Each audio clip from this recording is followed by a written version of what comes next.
काशीपुर जंगल रे सबु पशु पक्षी माने निज निज काम रे व्यस्त थिले। हेले छोट हरिणटी प्रतिदिन भली मजारे खेलुथाए।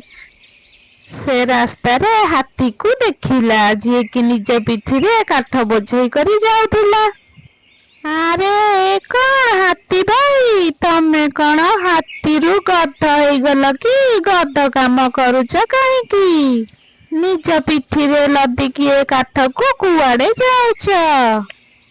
अरे छोट हरिण, तू जानिनु कि वर्षा दिन पाखे आसिलानी?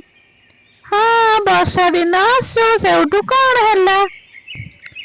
तुमको जाना नहीं कि आज आम मानंकु पाख झरणा को जिबार अछि खेलिबा पाई?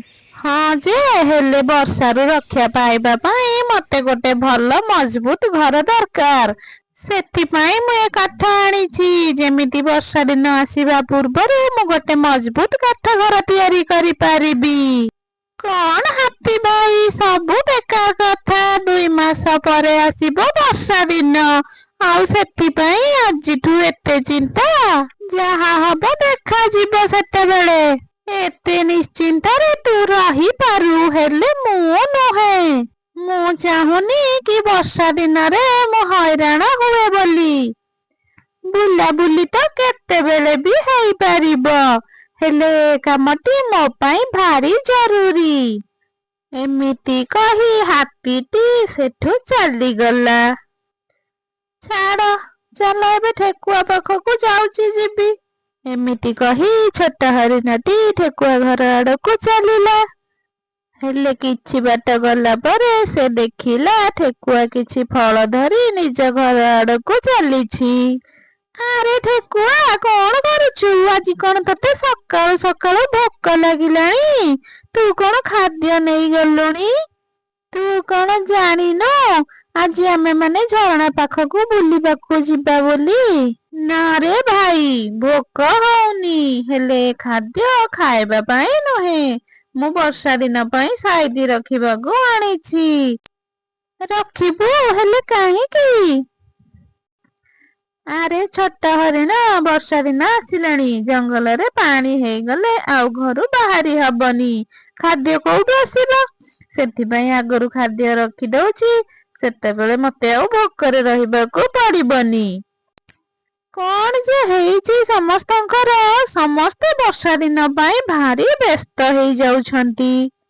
एमिति कही छोट हरिणटी आगकू चलिला। आउ जाउ जाउ जो पशु पक्षी मानंकु से देखिला समस्ते वर्षा दिन पाई प्रस्तुत हेउथुबार देखिला। शेषरे से थकी जाई निज घर को आसिला। ओहो, लागुछि आजि बुलिबा भाग्ୟରେ नथिला। हौ किछि कथा नाही, बुला बुली काली हेई जिवो। जाउछि एबे शांति रे सोई पड़िबी। एमिति कही छोट हरिणटी शांति रे सोई पड़िला। ता पर दिन सखाळ होला, हरिण पुणी हाथी पाखकू गला। अरे हाथी भाई, आज कुआड़े जाउछ? मु तो आजिबी काठ आनिबाकू जाउछि। आजि तो मते बहुत काठ आनिबार अछि। एकथा शुणी छोट हरिणटी भाबिला, काठ आनिबारे जदि से हाथी को साहाय्य करिदेबो ताहेले हाथीर काम शीघ्र सरी जिवो, आ से झरणा पाख जंगल को बुलिबाकू ता सहित जिवो। हाथी भाई, मु कौन तम सहित तमको साहाय्य करिबा पाई जाई पारिबी कि? अरे वाह, तू मते काठ आनिबारे साहाय्य करिबू? हाँ हाथी भाई, चलो, मु पूरा रेडी अछि तम सहित जिबा पाई। तापरे हरिण और हाथी सांग होई चलिले काठ आनिबा पाई। आउ किछि समय परे 2 जण काठ नेई आसिले। अरे हरिण, तू तो भारी परिश्रमी, एते ओजनिया काठ को आराम रे नेईकी जाउछु। अरे हाथी भाई, तमे कौन जानी न कि मु भारी साहसी और खूब परिश्रमी मध्य। ଏମିତି କଥା ହେଇ ସେମାନେ ହାତୀ ଘରେ ପହଞ୍ଚିଲେ। ଆଉ ହାତୀ କାଠ ସବୁକୁ ଗୋଟିଏ ଜାଗାରେ ପକେଇଦେଲା। ଛୋଟ ହରିଣ, ତତେ ବହୁତ ଧନ୍ୟବାଦ ମତେ ସାହାଯ୍ୟ କରିଥିବାରୁ। ହାତୀ ଭାଇ, ତମେ ତମ ସାଙ୍ଗ, ତମକୁ ସାହାଯ୍ୟ କରିବିନି ତ ଆଉ କାହାକୁ ସାହାଯ୍ୟ କରିବି କହିଲ? ମୁଁ ଆହୁରି ତମ ସହିତ ଯାଇଥାନ୍ତି, ହେଲେ ଠେକୁଆ ମତେ କାହିଁକି ଡାକିଛି, ସେଠିକୁ ମତେ ଯିବାକୁ ପଡିବ। ହଁ ହଁ ହରିଣ, ନିଶ୍ଚୟ ନିଶ୍ଚୟ, ଯା ଯା। ହଉ ତାହେଲେ ହାତୀ ଭାଇ, ମୁଁ ଏଥର ଆସୁଛି। ତାପରେ ହରିଣ ସେଠାରୁ ପଳେଇ ଆସିଲା। ଆରେ ବାପରେ, ମୋ ମୁଣ୍ଡ ଖରାପ ହେଇଯାଇଥିଲା। ମୁଁ ସେଇଥିପାଇଁ ହାତୀକୁ ସାହାଯ୍ୟ କରିବାକୁ ଯାଇଥିଲି। ଯଦି ଆଉ ଥରେ କାଠ ଆଣିଥାନ୍ତି, ତାହେଲେ ମୋ କମର ଯାଇଥାନ୍ତା ମୂଳରୁ। ରେ ବାପରେ ବାପରେ।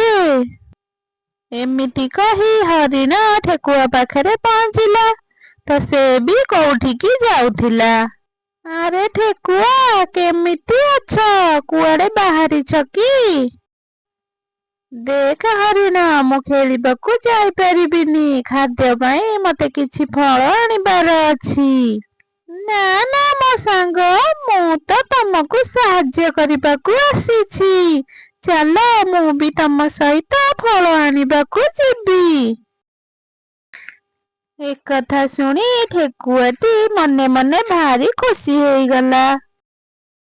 ଆଉ ଦୁଇ ଜଣ ଯାଇ କିଆରୀରେ ପହଞ୍ଚିଲେ। ତାପରେ ଠେକୁଆ କହିଲା ହରିଣକୁ, ଛୋଟ ହରିଣ, ତୁ ସେପଟରୁ ଫଳ ତୋଳ, ଆଉ ମୁଁ ଏପଟରୁ ଫଳ ତୋଳୁଛି। ହଉ ଠିକ ଅଛି ଠେକୁଆ, ଚାଲେ ଯିବା। ତାପରେ ଦୁଇ ଜଣ ଫଳ ତୋଳିବା ପାଇଁ ଗଲେ, ଆଉ ଫଳ ତୋଳି ଆଣିକି ଆସିଲେ। କିଛି ଫଳ ଠେକୁଆ ପିଠିରେ, ଆଉ କିଛି ଫଳ ହରିଣ ପିଠିରେ ଥିଲା। ସେପଟୁ ଚାଷୀଟି ବାଡ଼ି ଖଣ୍ଡେ ଧରି ପାଟି କରି ଆସିଲା।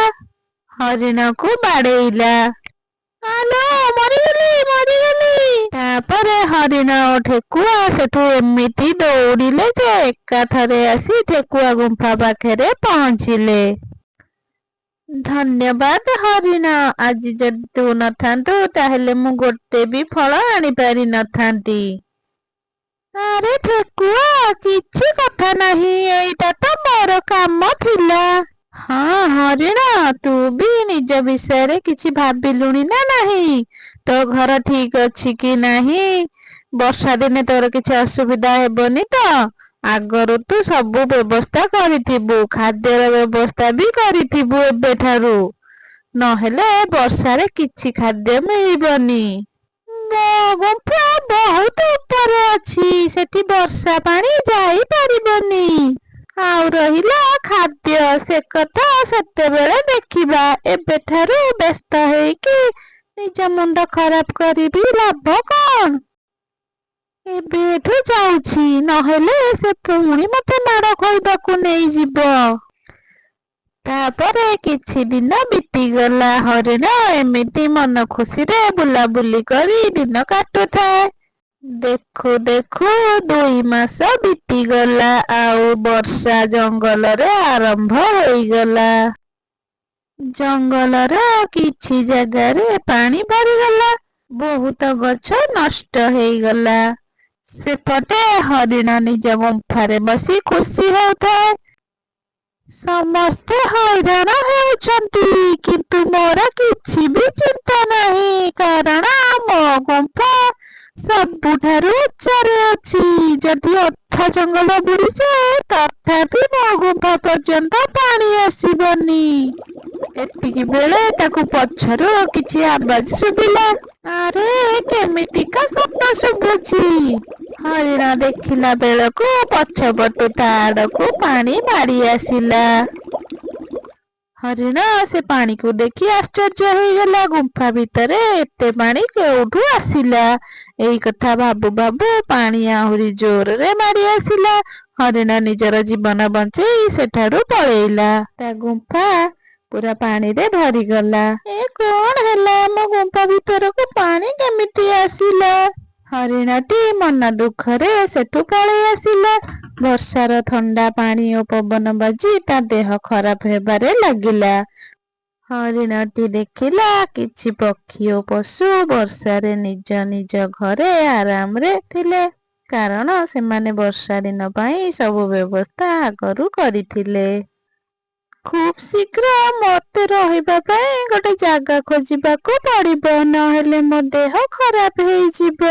ସେ କିଛି ପଶୁମାନଙ୍କ ପାଖକୁ ସାହାଯ୍ୟ ମାଗିବାକୁ ଗଲା, ହେଲେ କେହି ତାକୁ ସାହାଯ୍ୟ କରିଲେ ନାହିଁ। ତାପରେ ସେ ଠେକୁଆ ପାଖରେ ପହଞ୍ଚିଲା। ଆରେ ହରିଣ, ତୁ ଏତେ ବର୍ଷାରେ ଭିଜିକି କୁଆଡେ ବୁଲୁଛୁ? ଠେକୁଆ, ମୁଁ ଆଉ କଣ କହିବି? ଜଙ୍ଗଲର ସବୁ ପଶୁମାନେ ମତେ ବୁଝେଇଥିଲେ ବର୍ଷା ଦିନ ଆସୁଛି ସଜାଗ ହେବା ପାଇଁ, ହେଲେ ମୁଁ ହିଁ ଅମାନିଆ ଥିଲି। ଆଜି ଦେଖ, ମୋ ଗୁମ୍ଫାରେ ବି ପାଣି ଭରିଗଲା, ଆଉ ମୋ ପାଖରେ ଖାଇବା ପାଇଁ କିଛି ବି ନାହିଁ। ସକାଳୁ ଖାଲି ପେଟରେ ଏଠୁ ସେଠିକି ବୁଲୁଛି। ଆରେ ସାଙ୍ଗ ହରିଣ, ତୁ ଖାଦ୍ୟ ପାଇଁ ଚିନ୍ତା କରନି। ମୁଁ ଯେତେବେଳେ ଖାଦ୍ୟ ସଂଗ୍ରହ କରିଥିଲି, ତୁ ବି ତ ମତେ ସାହାଯ୍ୟ କରିଛୁ।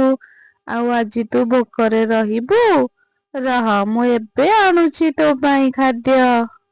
ତାପରେ ଠେକୁଆ ହରିଣକୁ କିଛି ଫଳ ଆଣିଦେଲା। ହରିଣ ଭାରି ଖୁସି ମନରେ ସେ ଫଳକୁ ଖାଇଲା।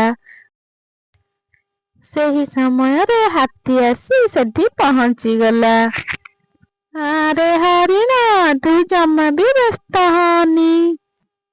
ହେଲେ ଗୋଟିଏ କଥା ମୁଁ ବୁଝିପାରୁନି, ତୋ ଗୁମ୍ଫା ତ ଏତେ ଉଚ୍ଚାରେ ଥିଲା, ସେଥିରେ ପାଣି କେମିତି ବାହାରିଲା? କଣ ଆଉ କହିବି ହାତୀ ଭାଇ, ମୋ ଗୁମ୍ଫା ସିନା ଉଚ୍ଚାରେ, ହେଲେ ତା ପଛପଟ ଦେଇକି ଗୋଟେ ନଦୀ ଯାଇଛି। ଠିକ ସମୟରେ ଯଦି ମୋ ଗୁମ୍ଫାର ପଛପଟ ବାଟ ବନ୍ଦ କରି ଦେଇଥାନ୍ତି, ତାହେଲେ ଆଜି ମୋ ଗୁମ୍ଫାରେ ପାଣି ପଶି ନଥାନ୍ତା। ତୁ ବ୍ୟସ୍ତ ହନି ହରିଣ, ତୁ ମୋ ପାଖରେ ରହିବୁ। ମୁଁ ଯେତେବେଳେ ଘର କରିବା ପାଇଁ କାଠ ସଂଗ୍ରହ କରିବାକୁ ଯାଉଥିଲି, ତୁ ବି ମତେ ସାହାଯ୍ୟ କରିଛୁ। ତେଣୁ ଏବେ ଆମେ ଦୁଇ ଜଣ ସାଙ୍ଗ ହେଇ ସେ ଘରେ ରହିବା। ତାପରେ ହାତୀ ଓ ହରିଣ ଚାଲିଲେ ହାତୀ ଘର ପାଖକୁ। ହାତୀ ଘରେ ହାତୀ ଓ ହରିଣ ଦୁଇ ଜଣ ସାଥୀ ହୋଇ ବର୍ଷା ଦିନ ତକ କାଟିଦେଲେ।